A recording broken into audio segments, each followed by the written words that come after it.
Oke guys, saya akan membahas 10 model pembelajaran kelas rangkap. Oke, saya akan membahas model yang pertama, itu model proses belajar arahan sendiri atau biasa disingkat sebagai PBAS. Model PBAS ini merupakan suatu kegiatan belajar siswa secara mandiri dengan mendapat bimbingan seperlunya dari guru. Dalam model ini, guru berperan sebagai pemberi kemudahan belajar atau sebagai fasilitator of learning. Model PBAS ini memiliki langkah-langkah sebagai berikut. Yang pertama, menyediakan sumber belajar. Yang kedua, memberikan penugasan belajar. Yang ketiga, mengecek kemajuan belajar. Yang keempat, memberikan penugasan belajar lanjut. Yang kelima, mengevaluasi hasil belajar siswa. Saran penggunaan model ini digunakan sebagai model belajar mandiri. Belajar mandiri bisa dilakukan secara perseorangan maupun kelompok. Inti dari belajar mandiri adalah mencari dan mengolah informasi atas dasar dorongan belajar dari dalam diri. Oke, model proses belajar melalui kerjasama atau disingkat sebagai MPBMKS. Model ini terdiri atas beberapa model sebagai berikut. Oke, saya akan membahas model yang kedua, yaitu model olah pikir sejoli atau disingkat sebagai MOPS. MOPS ini merupakan kerangka belajar secara berpasangan. Setiap pasangan ditugasi untuk melakukan suatu kegiatan secara bersama-sama di bawah kontrol guru. Dalam model MOPS ini memiliki langkah-langkah sebagai berikut. Yang pertama, siswa menyimak pertanyaan atau tugas yang diajukan guru. Yang kedua, semua murid diberi kesempatan untuk memikirkan jawaban atas pertanyaan.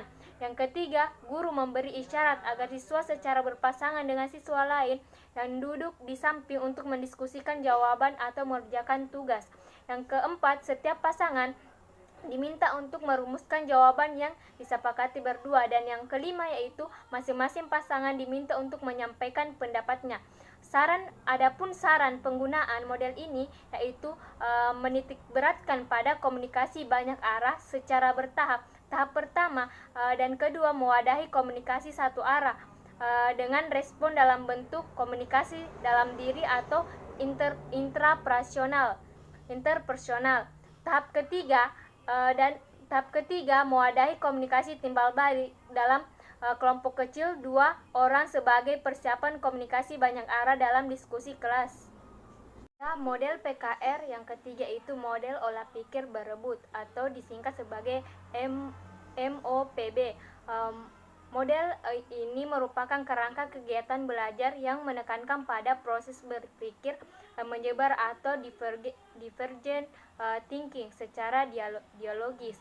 Model MOPB ini memiliki langkah-langkah sebagai berikut. Yang pertama itu guru mengajukan pertanyaan yang meminta banyak jawaban. Yang kedua, secara perseorangan berpikir dan selanjutnya memberi jawaban secara lisan.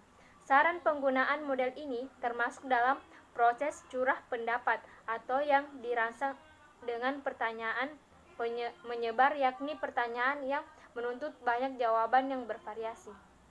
Oke, model keempat itu model konsultasi intrakelompok atau disingkat sebagai MKIK. Ini merupakan kerangka kegiatan belajar kelompok dalam memecahkan masalah dengan menggunakan sumber belajar yang tersedia.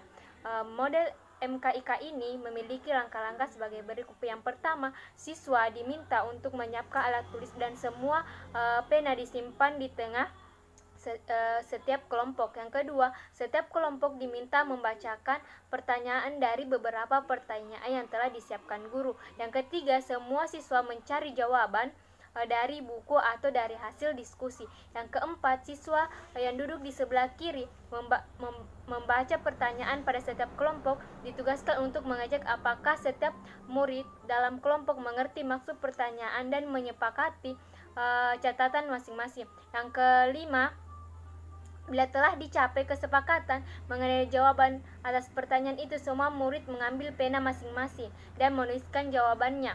Yang keenam itu selanjutnya dengan mengikuti urutan langkah 1-5 meneruskan kegiatan untuk pertanyaan kedua dan seterusnya sampai setiap murid dan kelompok mendapat giliran membaca pertanyaan dan mengecek jawaban kelompok. Model yang kelima yaitu model tutorial teman sebaya atau TTS. Model TTS ini merupakan kerangka kegiatan belajar siswa dengan memanfaatkan teman sekelasnya yang memiliki kemampuan lebih untuk membantu temannya dalam melakukan sesuatu kegiatan atau memahami suatu konsep. Adapun langkah-langkah dari model tutor MTTS ini, yang pertama, pilihlah siswa memiliki kemampuan di atas rata-rata. Yang kedua, berikan tugas khusus untuk membantu temannya dalam bidang tertentu. Yang ketiga, guru selalu memantau proses saling membantu tersebut. Yang terakhir itu, biarkan penguatan kepada kedua belah pihak agar baik anak yang membantu maupun yang dibantu merasa senang. Adapun saran penggunaan ini memberikan beberapa saran. Program tutorial yaitu mulailah dengan tujuan yang jelas dan mudah dicapai. Yang kedua, jelaskan tujuan itu kepada seluruh kelas. Yang ketiga, siapkan bahan dan sumber belajar yang memadai. Yang keempat, gunakan cara yang praktis. Model yang keenam itu model tutorial lintas kelas atau MTLK. Model MTLK ini merupakan kerangka kegiatan belajar siswa dengan memanfaatkan siswa lain kelas yang lebih tinggi untuk membantu siswa kelasnya dalam memahami atau mengerjakan sesuatu. Model MTLK ini memiliki langkah. Yang pertama, pilih siswa yang memiliki kemampuan di atas rata-rata di kelas di atas. Yang kedua, berikan tugas khusus untuk membantu siswa adik kelasnya. Yang ketiga, guru selalu memantau proses saling membantu. Yang keempat, berikan penguatan kepada kedua belah pihak agar baik siswa yang membantu maupun yang dibantu. Saran penggunaan model TLK ini digunakan secara lintas kelas yang lebih tinggi, misalnya murid kelas yang pandai ditugaskan untuk membantu kelompok kelas di bawahnya. 7 itu model diskusi meja bundar atau disingkat dengan MDMP. MDMP ini merupakan kerangka kegiatan belajar siswa yang bersifat mengundang pendapat siswa secara tertulis dan suasana terstruktur. Model DMB ini memiliki langkah-langkah sebagai berikut. Yang pertama, siswa dibagi dalam kelompok kecil berjumlah 3-4 orang. Yang kedua, guru mengajukan pertanyaan secara tertulis atau lisan menuntut banyak jawaban. Yang ketiga, selembar kertas diedar dalam setiap kelompok. Bergilir setiap murid dalam kelompok itu menuliskan jawaban terhadap pertanyaan menurut pendapat sendiri. Adapun saran penggunaannya yaitu mengembangkan keterampilan mengemukakan ide secara tertulis melalui situasi kerja kelompok.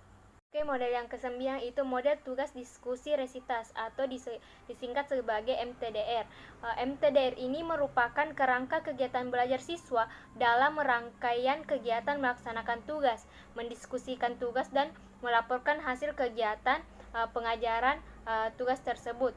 Adapun langkah-langkah model TDR ini yaitu yang pertama, pemberian tugas dari guru. Yang kedua, pelaksanaan diskusi kelompok siswa. Yang ketiga, pelaporan hasil diskusi siswa. Saran penggunaan model MTDR ini merupakan kombinasi dari metode pemberian tugas dan diskusi. Model ini sangat cocok digunakan pada kelas 4 ke atas. Yang terakhir model yang ke-10 yaitu model aktivitas tugas tertutup yang disingkat sebagai MATU dan aktivitas tugas terbuka disingkat MATA. Kedua model tersebut merupakan kerangka belajar melalui pemberian tugas kepada siswa secara terarah pada satu jawaban atau banyak jawaban. Adapun langkah-langkahnya yaitu model ATU dan model ATA ini merupakan model pemberian tugas tidak memiliki langkah khusus karena itu berlaku prosedur pemberian tugas biasa. Yang khas dalam kedua model ini adalah dalam sifat isi tugasnya. Tugas tertutup berbentuk tugas yang hanya memerlukan satu jawaban yang benar, sedangkan tugas terbuka berbentuk tugas yang menuntut hasil yang beraneka ragam, misalnya tugas membuat karangan. Adapun saran penggunaannya itu model ini dapat digunakan untuk berbagai bidang studi.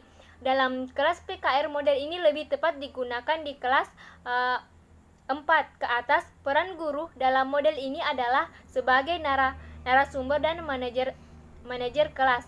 Misi utama model ini adalah melatih keterampilan berpikir kognitif dan komunikasi secara tertulis.